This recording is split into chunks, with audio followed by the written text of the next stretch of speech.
finished doing a show, a bunch of people are like, hey, Jocko, why don't you come out with us? We're going to this bar called Nashville's. You're going to love it. It's a honky-tonk bar. Now, I got all excited because I hadn't tonked a honky in months, right? Jocko Alston is tall, semi-dark, and funny. Hi, I'm Veronica with WatchMojo.com, and today we're speaking with a comedian who just says it as it is. Today you're one of the most requested comics, but we're actually really lucky to have you here because at one point you quit comedy. When I first started doing stand-up, I did it for about a year and a half.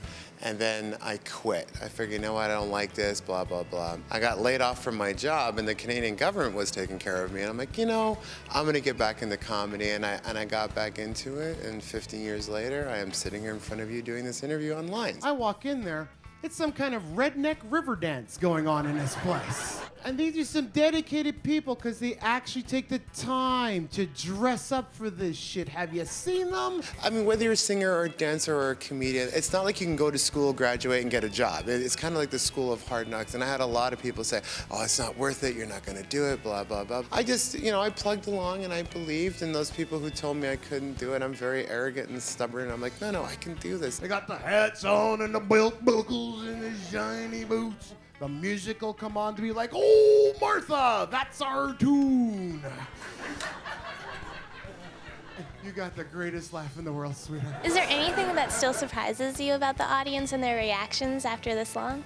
I had a woman once pee. There's no way I'm handling this evening sober. I know. How a couple of Sambuca shooters. Guy just stares at me. Sambuca?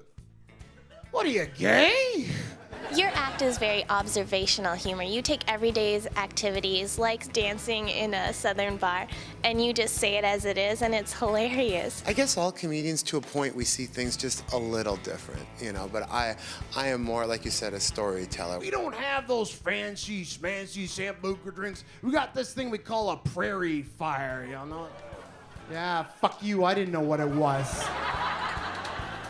We've all been in that bar that we really, really shouldn't be in, and we've all dealt with technology that we have no idea what we're doing with, you know. So that's what I guess what I try to do. Ask yourself this question. Have you ever kicked back a tequila and said to yourself, you know what?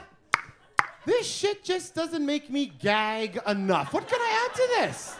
I'm kind of ahead of where I want to be, so I'm just enjoying the ride. I'm just happy to be doing something that I really love to do. So I'm a drunk Negro in a country western bar. What could go wrong now? And suddenly these good old boys weren't so happy to see me. They're like, what the hell are you doing out here? This ain't no Puff Daddy. What the fuck?